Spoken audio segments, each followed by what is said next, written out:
ایک اور سوال ہے کہ یہ جو اذان سے پہلے ہم صلاۃ پڑھتے ہیں، سائل نے لفظ صلاۃ ہی لکھا تھا، عام طور پہ ہمارے یہاں معروف ہے صلاۃ و سلام، یہ کہاں سے ثابت ہے؟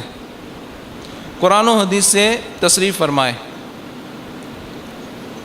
تصریح کچھ پڑھے لکھے لگ رہے ہیں ماشاءاللہ سائل، کہ تصریح کا لفظ ہوتا ہے یعنی صراحت اس کی کیجئے، کہیں سے اس کو ثابت کیجئے کہ کہیں قرآن یا کی کسی آیت میں لکھا ہو یا کسی حدیث پاک میں لکھا ہو کہ اذان سے پہلے درود شریف پڑھا جاتا ہو، اذان سے پہلے صلاۃ و سلام پڑھا جاتا ہو۔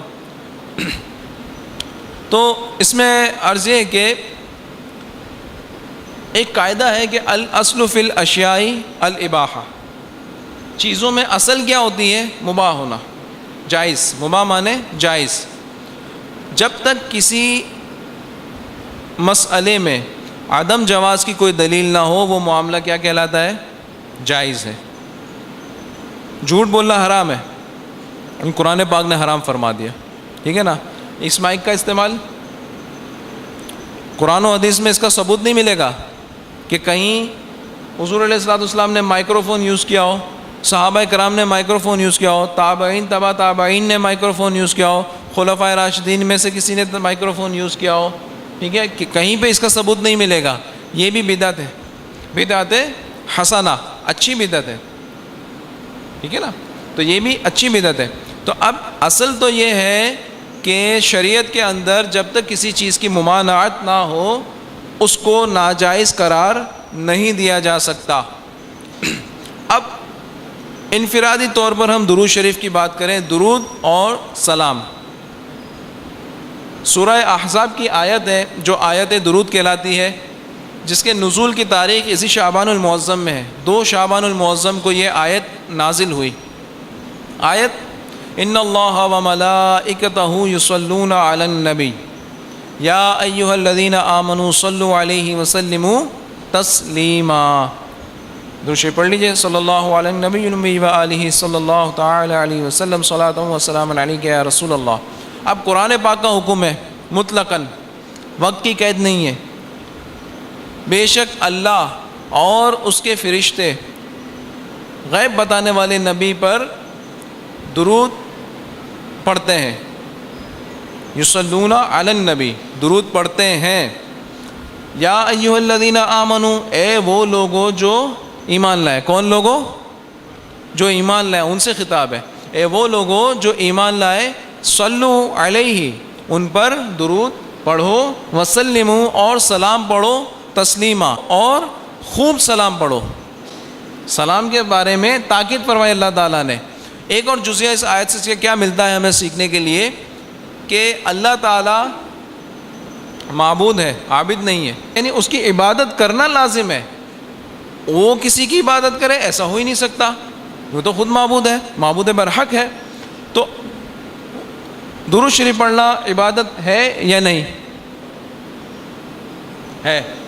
یہ وہ واحد عمل ہے، یہ وہ واحد عمل ہے جس کے بارے میں قرآن پاک میں صراحتاً ذکر موجود ہے، ان اللہ و ملائکتہ، بے شک اللہ اور اس کے فرشتے، یصلون علی النبی، نبی پر درود پڑھتے ہیں، درود بھیجتے ہیں۔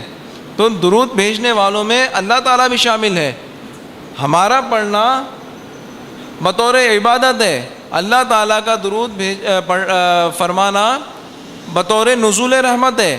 ہم جب درود پڑھتے ہیں تو وہ بطور دعا ہوتا ہے کہ نزول رحمت کی دعا کر رہے ہیں۔ اللہ تعالیٰ جب درود فرماتا ہے تو وہ کیا ہوتا ہے؟ وہ واقعتاً حقیقتاً نزول رحمت ہوتی ہے۔ تو یہ وہ واحد عمل ہے کہ جس کا اللہ تعالیٰ نے قرآن پاک میں حکم دیا، اور ساتھ میں یہ بھی فرمایا کہ خود اللہ تعالیٰ بھی یہ عمل فرماتا ہے۔ مطلقاً اس کا حکم فرمایا، وقت کی قید نہیں ہے، کب پڑھو کب نہیں پڑھو، یہاں پڑھو وہاں نہ پڑھو، ایسی کوئی وقت کی قید نہیں ہے۔ تو علماء اور طلباء علم دین یہاں بیٹھے ہوئے ہیں، اصول میں انہوں نے پڑھا ہے المطلق یجری علی اطلاقہ، مطلق اپنے اطلاق پہ جاری ہوتا ہے، وہ نارملی اس کا حکم ہوتا ہے، اس کے اوپر کسی قسم کی ایکسیپشن نہیں ہوتی، کسی قسم کی قید نہیں ہوتی۔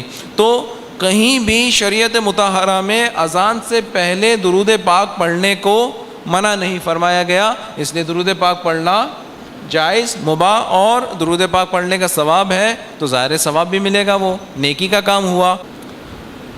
حضرت عروہ ابن زبیر رضی اللہ تعالیٰ عنہ سے مروی ہے کہ بنی نجار کی ایک خاتون رضی اللہ تعالیٰ عنہ سے مروی ہے، انہوں نے فرمایا کہ میرا گھر مسجد شریف کے گرد جو عمارتیں جو گھر تھے ان میں سب سے طویل تھا، یعنی سب سے اونچا گھر میرا تھا۔ تو حضرت بلال رضی اللہ تعالیٰ عنہ سحر کے وقت یعنی فجر کی اذان سے پہلے ہی وہاں تشریف لے آتے تھے اور میرے گھر کے چھت پر گھر کے اوپر بیٹھتے اور وہ فجر کی طرف دیکھتے، یعنی فجر کا وقت شروع ہوا یا نہیں ہوا اس طرف آپ توجہ کرتے تھے۔ فرماتی ہیں کہ جب وہ دیکھتے کہ فجر کا وقت ہو گیا تو کیا کرتے؟ دعا کرتے تھے، اللہم انی احمدک و استعینک علی قریش ان یقیموا دینک، اے اللہ میں تیری خوبیاں بیان کرتا ہوں اور تجھ سے مدد چاہتا ہوں قریش پر کہ وہ تیرے دین کو قائم کریں۔